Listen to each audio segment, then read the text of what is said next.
لیکن انہوں نے پوچھا اگر دل میں ذکر الہی کیا جائے، درود شریف پڑھ رہے ہیں یا کلمہ وغیرہ پڑھ رہے ہیں، اس کا ثواب ملے گا یا نہیں ملے گا؟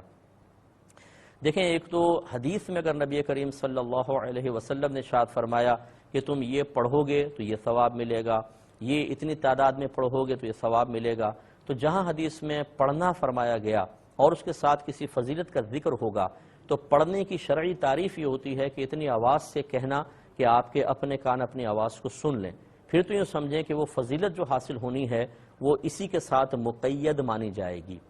اب اگر آپ نے دل میں پڑھا تو آپ کو وہ فضیلت حاصل نہیں ہوگی۔ اچھا، اب ایک ہے کہ ثواب بھی ملے گا کہ نہیں ملے گا، تو بالکل ملے گا۔ جو دل کا ذکر ہے، ذکر قلب ہوتا ہے، ذکر قلبی جس کو کہتے ہیں، وہ ہوتا ہی یہ ہے کہ انسان کی زبان خاموش ہوتی ہے اور وہ دل سے ذکر کر رہا ہوتا ہے۔ دل کے ذکر کے اندر اللہ کی یاد بھی ہے، دلائل قدرت پر غور و تفکر بھی ہے، آخرت کے بارے میں سوچنا، اپنے دل میں خیالات کا لے کر آنا، یہ بھی دل کا ذکر کہلاتا ہے۔ اور اسی طرح آپ آنکھیں بند کر کے دل سے اللہ اللہ اللہ یا دل میں یا ذہن میں درود شریف پڑھ رہے ہیں تو انشاءاللہ اس کا آپ کو ثواب ملے گا، لیکن وہ فضیلت حاصل نہیں ہو سکتی جو پڑھنے کے بدلے میں نبی کریم صلی اللہ علیہ وسلم نے بیان فرمائی۔ اس دل کو استعمال کرنے کا ثواب آپ کو ضرور حاصل ہوگا۔